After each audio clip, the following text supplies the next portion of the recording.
Hey, salut la gang, c'est JP pour l'école du jeu. Bon samedi matin et bienvenue dans cet épisode du stagiaire de la semaine. Premièrement, laissez-moi vous remercier pour l'intérêt que vous portez d'une semaine à l'autre aux nouvelles chaînes YouTube, les chaînes YouTube ludiques émergentes que je prends la peine de vous présenter. Et cette semaine, la stagiaire dont je vous parle représente selon moi un véritable vent de fraîcheur pour tout l'univers du YouTube ludique. Aujourd'hui, je vous parle de Dorine. Il s'agit de la femme derrière la chaîne YouTube du nom de La Barricadée. Sur sa chaîne, vous trouverez 9 vidéos en ligne ainsi que 327 abonnés au moment de filmer cette vidéo. Mais bien évidemment, comme d'habitude, je compte sur vous pour faire exploser ce compteur. Ces vidéos sont captivantes. Dès que nos yeux quittent l'écran, on se rend compte que 20 minutes sont déjà passées. Croyez-moi, j'ai écouté la majeure partie de ces vidéos en intégralité. Je sais de quoi je parle. Parmi les vidéos qu'on retrouve sur sa chaîne, le format qui m'intrigue ou qui m'intéresse le plus, que je trouve le plus original, c'est son format achète pas.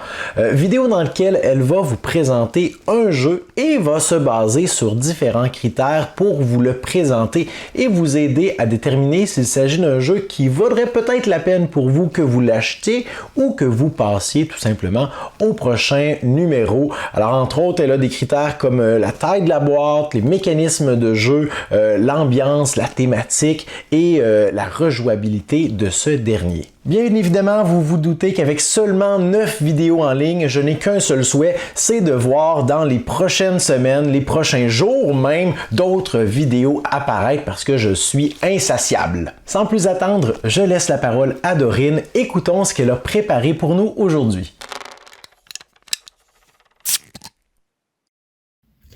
Et salut à tous, j'espère que vous allez bien. Merci l'école du jeu de m'accepter en tant que stagiaire. Ça faisait super longtemps que j'avais pas eu ce statut. Enfin, super longtemps, ça va, je suis pas si vieille que ça non plus. Mais disons que tu sais, ce petit stress que tu as quand t'es stagiaire à vouloir bien faire et à pas trop te faire engueuler par tes patrons, je l'avais oublié. Ah bon, j'ai pas oublié le stress de pas vouloir me faire engueuler par mes patrons, mais juste être stagiaire et devoir vraiment faire de ton mieux alors que t'as aucune idée de ce pourquoi t'es là, mis à part le café. Mais bon, à l'école du jeu, ils sont sympas, ils font faire des choses super cool aux stagiaires. Donc encore une fois, merci. J'espère que ça va vous plaire. Donc avant de commencer avec cette super vidéo hors série pour vous et hors série aussi pour moi finalement, je me présente un peu. Je suis Dorine du compte La Barricadée.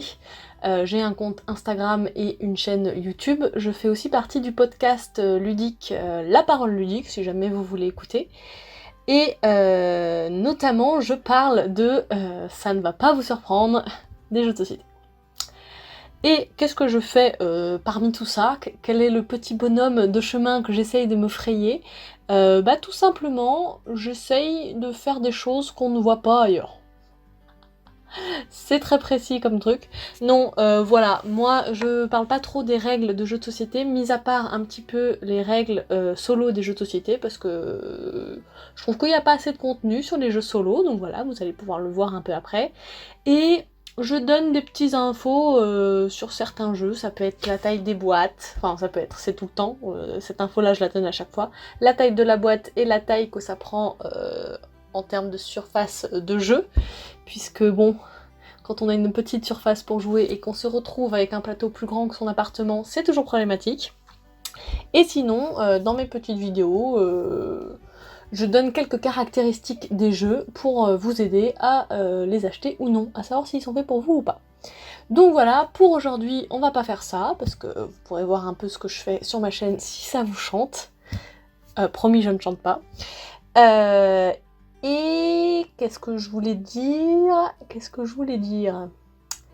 Non, oui, aujourd'hui on va pas faire ça. J'ai vu avec JP de l'école du jeu pour faire un truc un peu hors sujet, non, quel est le bon mot? Hors du commun, hein, on va dire ça. Et aujourd'hui, j'ai décidé de vous proposer ma case de Kallax. Déjà c'est facile à prononcer, c'est bien, je suis bien partie sur un truc cool. Donc ma case de Kallax idéale. C'est-à-dire, c'est pas un top 10, c'est pas un top 5 de jeux familiaux ni quoi que ce soit, c'est le top des jeux que je garderais si jamais on me disait c'est la fin du monde, tu n'as le droit qu'à une case de Kallax pour garder des jeux, lesquels tu gardes, et évidemment, il faut que ça rentre dans la case. C'est toute la subtilité. Donc, c'est parti, on y va de suite.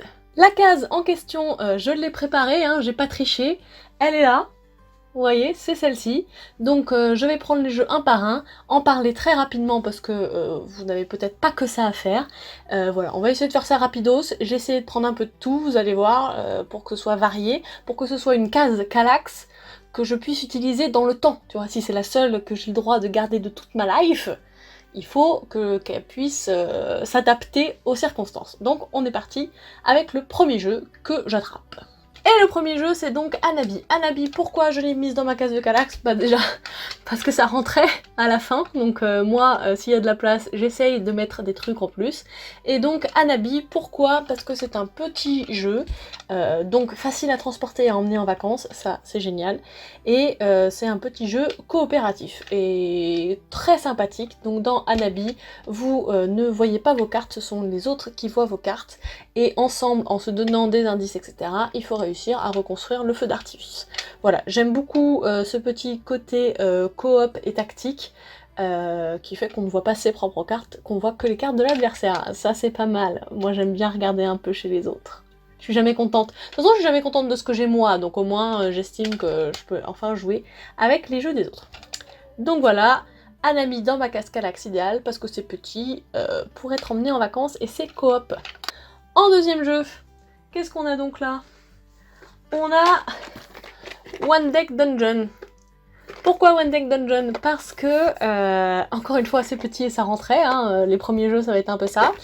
Et parce que, deux choses, c'est un jeu solo, et c'est indispensable pour moi les jeux solo, parce que à la maison, mon compagnon, je l'adore, mais il n'est pas très jeu de société, donc il faut que je m'occupe seule, et surtout aussi entre midi et 2 au boulot, j'aime bien me faire une petite pause en dehors des écrans, et me sortir un petit jeu rapidos, et donc One Deck Dungeon, pendant ma pause de midi qui dure 1 heure, 1 heure et demie, j'arrive à me caler ce petit jeu.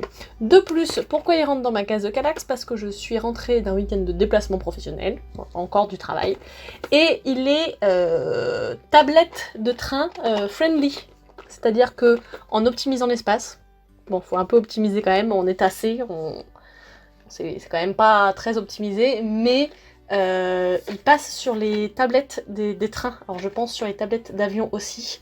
Donc voilà, voyage, un copain de voyage idéal.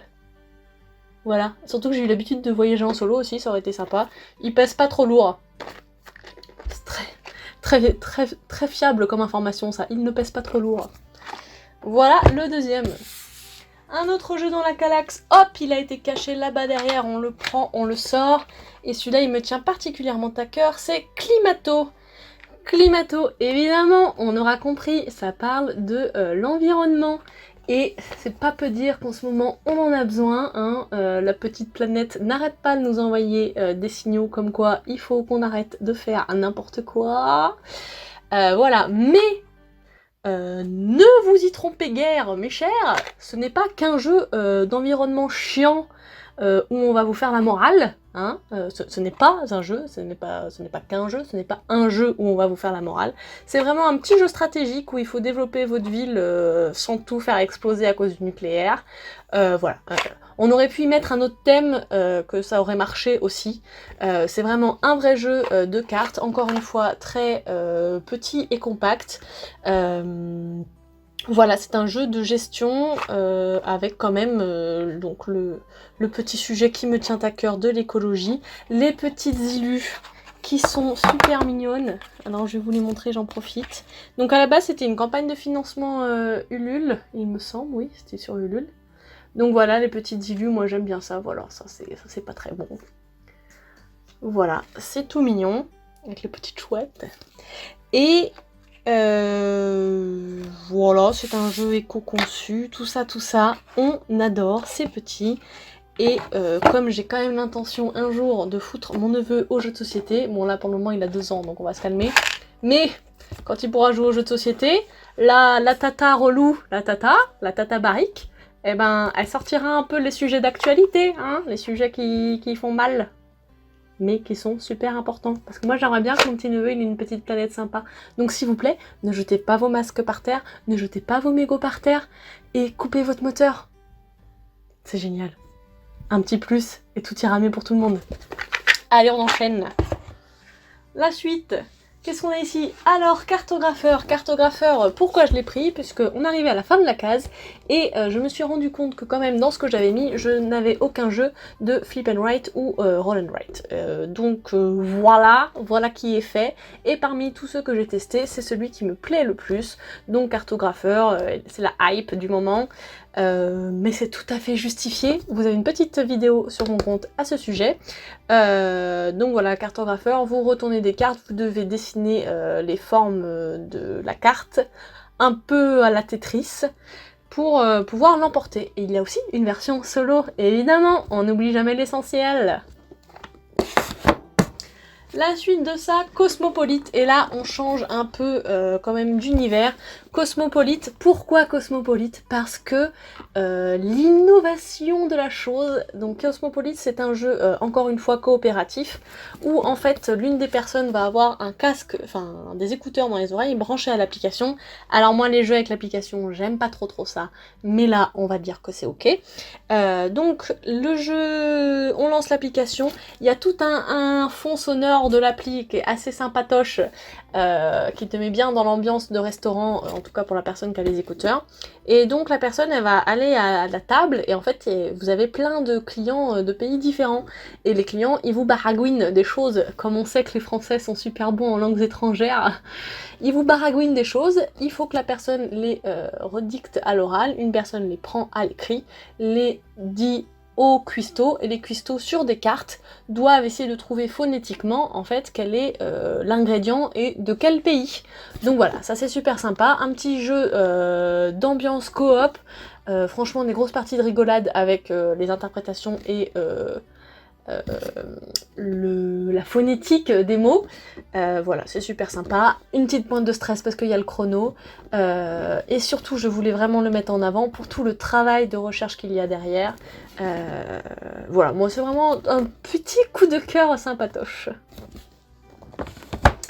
La suite, alors là on est vraiment rentré dans des petits... J'ai un peu forcé pour que ça rentre, mais ça rentre, je ne triche pas, je n'ai pas dépassé, c'est pareil, j'ai pas dépassé au fond, hein. C'est vraiment une taille de Kallax, une case Kallax, j'ai pas triché moi les gars. Donc on arrive au-dessus, oh lolo, vais-je y arriver? Alors je vais passer par là. Toc, dans ma case Kallax idéale, il y a... Codename, évidemment, Codename, c'est un indispensable pour moi dans une ludothèque, parce qu'il permet surtout d'attirer des non-joueurs, et notamment mon copain, et il veut bien jouer à ça, pas à deux, donc c'est pour ça que j'ai pas la version duo, hein. En fait, je pense que le problème ce n'est pas les jeux, c'est plutôt ma personne, mais bon, admettons. Donc un petit Codename, c'est sympa, donc Codename, si jamais on ne connaît pas, mais je pense qu'on connaît, vous avez des mots sur la table, c'est deux équipes qui s'affrontent. Des mots sur la table, vous devez faire deviner les bons mots en donnant un autre mot. Par exemple, si je dois faire deviner bateau et eau, et ben je peux dire mer en deux, voilà, c'est un peu comme pyramide à l'époque. Mais il faut faire attention, parce qu'il ne faut pas que votre équipier prenne des mots, enfin devine des mots de l'équipe adverse, etc., etc. C'est super sympa, encore une fois, ça dépend de l'interprétation qu'on en a et tout ça. C'est un indispensable dans ma case Kallax. On enchaîne avec quelque chose à peu près dans le même style, mais pas tout à fait, et qui a été ma réentrée dans les jeux de société. C'est grâce à ça que je suis là. Grâce ou à cause, je vous laisse choisir, mais c'est grâce à ça que je suis là, et ça a été un des premiers cadeaux qu'on m'a fait quand j'ai dit que je voulais réacquérir des jeux de société, même si on m'en a privé presque toute mon enfance, parce que personne n'aimait ça, c'est pas grave, et c'est cette beauté de Shadows Amsterdam. Shadows Amsterdam, vous êtes deux équipes qui s'affrontent dans une enquête, c'est pareil, en fait on donne des images à ses coéquipiers pour les aider à savoir sur quelle case du plateau ils doivent se déplacer. Nous n'avons pas le droit de parler. Ceux qui enquêtent ont le droit de parler entre eux, mais la personne qui donne les indices et ceux qui enquêtent n'ont pas le droit de communiquer. Même si vraiment ça c'est jamais vraiment, tu sais, un petit haussement de sourcil, un petit mais écoute ce qu'il a dit, tu vois, on le dit un peu trop souvent. Voilà. Et pourquoi je l'adore? Parce que je crois que j'ai encore un petit côté 3 ans et demi dans ma tête. Et ces illustrations. Mon dieu, j'adore ça. Et donc les plateaux sont recto, verso, verso, recto. Voilà. Donc ça permet quand même une grande rejouabilité. Non mais j'adore ces dessins. Et surtout, les deux équipes jouent en même temps. Et donc, il faut se manier un peu se dépêcher, quoi, pour rester un peu safe.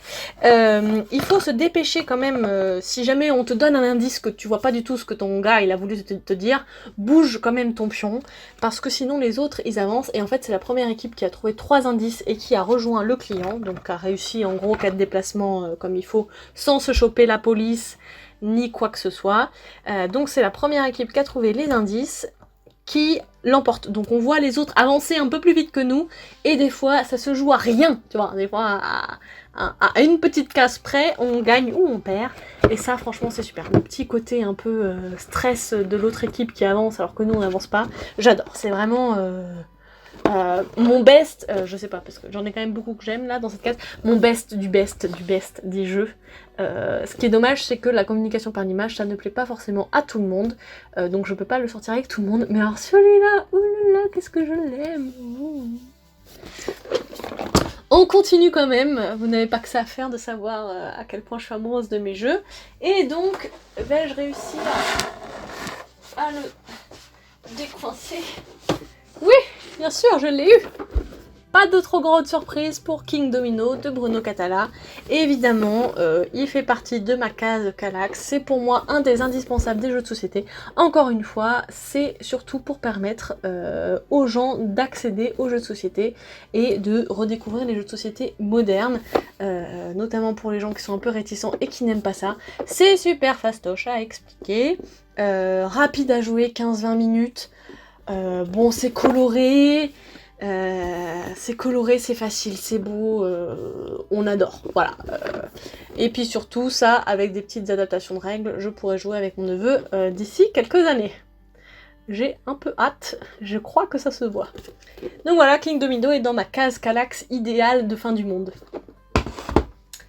On enchaîne avec... Et alors ça, je ne comprends pas qu'on n'en parle pas plus. Parlons plus souvent de ce jeu formidable, Le Roi des Nains.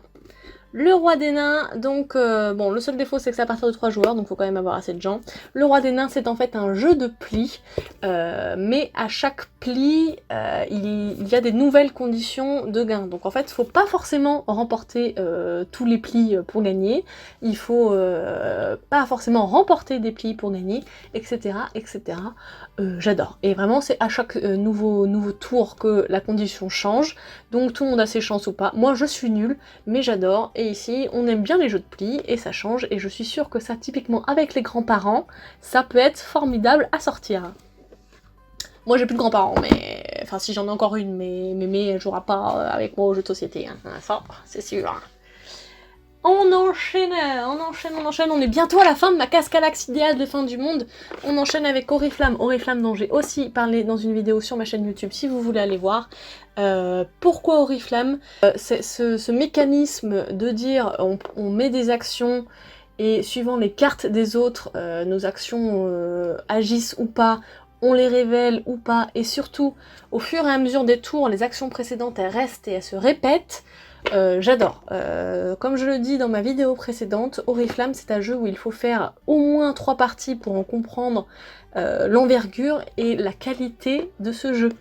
Voilà, c'est un jeu que j'adore parce que justement la première partie je me suis dit oula mince, je me suis fait avoir par la hype, et en fait en réessayant j'ai compris pourquoi il valait le coup. Donc Oriflamme il faut l'essayer plusieurs fois et ensuite il ira vous aussi, je l'espère, dans votre case Kallax de fin du monde.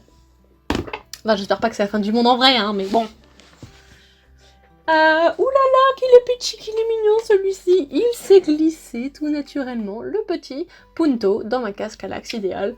Voilà, vous avez déjà la réponse de pourquoi. Parce qu'il est tout petit, tout mignon, il se sort très rapidement, il se joue de 2 à 8. Excusez-moi, mais on arrive à faire quelque chose à 8 personnes en même temps avec ça, c'est formidable. Donc voilà, Punto, un petit jeu très sympa, très rapide. Il y a un petit peu de stratégie, mais il y a un petit peu de chance quand même un peu. Moi j'adore, à partir de 7 ans, 15 minutes ils disent. J'aime beaucoup. Voilà, je suis désolée, mais ça, c'est plus petit qu'un paquet de cigarettes, ça vaut quand même grave plus le coup. La suite, Mystic Veil. Mais oui, mais oh là, qu'est-ce que c'est lourd, mais qu'est-ce que c'est formidable. Alors ça, c'est dommage, il prend beaucoup de place dans la Cascalax idéale, mais je ne pouvais pas faire ma Cascalax idéale sans celui-ci, notamment, premier point, parce que je l'aime, hein, moi j'ai bien aimé le mécanisme, etc. Mais surtout, deuxième point, pour sa singularité. Voilà, donc Mystic Veil, ce sont des cartes transparentes et vous achetez d'autres cartes transparentes que vous allez donc superposer avec celles que vous avez à la base pour que vos cartes soient un peu plus puissantes et qu'elles vous permettent d'acheter des cartes qui rapportent des points. Donc voilà, ce système de cartes transparentes qu'on augmente, etc., qui s'appelle le card crafting, devait absolument figurer dans ma Cascalax idéale de fin du monde unique, parce que c'est le seul jeu pour le moment qui fait ça, avec des petites cartes transparentes. Alors ça, ce n'est pas très écolo, les petites cartes transparentes, je sais bien, on peut pas être bon partout, mais voilà, comme je l'ai et que j'ai pu le tester, en effet, pour moi, il est à garder, notamment pour son côté unique. J'ai plus de place dans la case que sur mon bureau, mais bon, tout va bien se passer. On arrive à l'avant-dernier jeu, oh, c'est déjà bientôt fini, on va bientôt se quitter. Et l'avant-dernier jeu que je garde dans ma ludothèque, c'est Diceforge. Diceforge, donc enfin un jeu de dés. Ai-je un autre jeu de dés? Ah non, j'ai One Deck Dungeon en jeu de dés. Est-ce que j'ai d'autres jeux de dés? Non, j'ai pas d'autres jeux de dés. Donc voilà, pour un autre jeu de dés, mis à part One Deck Dungeon, Diceforge, et Diceforge, encore une fois là aussi, tout comme Mystic Veil, c'est aussi beaucoup pour son côté unique, et ce petit système de construire vos dés, mais qu'est-ce que c'est formidable, j'adore ça. Alors il y a des gens, ils trouvent ça trop relou d'enlever les faces et de mettre d'autres, moi j'adore ça. Et en plus, bon évidemment, les visuels sont trop jolis. Vous verrez peut-être si vous voulez bien me suivre sur ma chaîne que, en effet, moi je craque un peu trop quand c'est beau, hein, voilà, je suis pas du tout superficielle comme Nana. Donc voilà, les visuels sont trop beaux, le fait de construire ces dés, non mais je trouve ça révolutionnaire, parce que t'as beau être bon dans ta construction de dés, tu peux être très malchanceux au moment de les lancer, et donc en fait tu ne gagnes pas, et inversement proportionnel. Donc voilà, bon alors moi je suis à la fois mauvaise dans la construction de mes dés, et à la fois j'ai pas de chance au moment de les lancer, mais ça me plaît quand même, hein, vous voyez, je suis pas trop compliquée comme Nana. Mais ouais, pour ce côté unique, et puis le plateau en 3D qui continue et tout, enfin... Voilà, encore un truc qui mérite d'être mérité. Ça me veut rien dire. On arrive à la fin de ma Cascalax, comme vous voyez, elle est presque vide, et là... au risque de vous surprendre, j'ai... roulement de tambour. Les pros l'auront reconnu. J'ai Terraforming Mars. Pourquoi Terraforming Mars? Pas du tout hein, pour la qualité de son matériel. Hein. Non. Ça m'a un peu fait mal au cœur, on va dire au cœur, quand je l'ai ouvert après avoir payé le prix de cette boîte et que tu découvres du matos un peu tout pourri. Mais bon, ne passons pas là-dessus, je ne suis pas la première à le dire, je ne vous apprends rien en vous disant ça. Et donc Terraforming Mars, pourquoi? Parce que je ne l'ai pas testé. Et oui, je vais pas vous dire qu'il est super génial parce que c'est pas pour ça que je le mets dans ma ludothèque. Moi, si je le mets dans ma ludothèque, c'est parce que, au moins, comme je ne l'ai pas encore testé, je me garde une petite partie de surprise, un petit jeu à découvrir entièrement, mis à part le matos. Et surtout, encore une fois, il a une petite partie solo. Et le dernier critère, comme vous l'avez vu, j'ai quand même pas des gros jeux experts, je suis quand même plus joueuse familiale, même si j'ai commencé un peu à progresser avec ceci. Donc voilà, c'est aussi pour un peu vous donner envie. Il n'y aura pas que des jeux d'enfants ou familiaux sur ma chaîne, parce que je commence à m'attaquer à un peu plus lourd. Donc voilà, n'hésitez pas à me recommander des jeux experts auxquels je peux m'attaquer pour commencer, pour ne plus être simplement une bébé ludiste, mais une ado ludiste. Voilà, je progresse un peu, je m'attaque un peu aux choses où il faut réfléchir. Donc voilà, la petite sélection du jour. J'espère que ça vous a plu. J'ai été super stressée à l'idée de faire ça. Bon, voilà, on va rester là comme ça, pas de montage, pas de fioriture, pour que vous sachiez un peu ce que ça donne. J'ai normalement l'habitude de faire des blagues dans mes vidéos, mais là le stress d'être stagiaire, je pensais que ça irait, mais en fait ça ira pas du tout. Fait que je vais pas trop blagouner, hein, mais voilà. J'espère que ça vous a plu, que ça vous donnera envie d'aller jeter un coup d'œil sur ce que je fais habituellement. N'hésitez pas à me dire ce que vous pensez de ma sélection de la case Kallax idéale et unique, et essayez de faire le test chez vous, et de me dire quel jeu vous mettriez dans votre case Kallax unique. Attention, pas de triche, vous n'avez pas le droit de faire en sorte que ça dépasse. Faut vraiment que ça rentre dans la case. Voilà, je vous laisse me dire ça en commentaire, et merci encore à l'école du jeu de m'avoir permis d'être stagiaire d'un jour. Allez, au revoir et bonne partie. Donc voilà pour la présentation d'aujourd'hui, j'espère que vous avez apprécié et si c'est le cas, laissez-nous un pouce vers le haut et considérez également aller faire un tour sur la chaîne de la Barricadée pour voir tout le contenu que Dorine a à vous proposer. Si vous appréciez ce dernier, eh bien considérez vous abonner à sa chaîne également et surtout, en terminant, je vous invite à relever le défi de Dorine et de nous inscrire en commentaire quelle serait votre case de Kallax idéale, mais surtout, n'oubliez pas de triche, les jeux que vous nous énumérez n'ont pas le droit de dépasser physiquement d'un seul carré. Alors voilà, je vous dis merci pour votre écoute et restez des nôtres la semaine prochaine où je vous présenterai notre prochain stagiaire.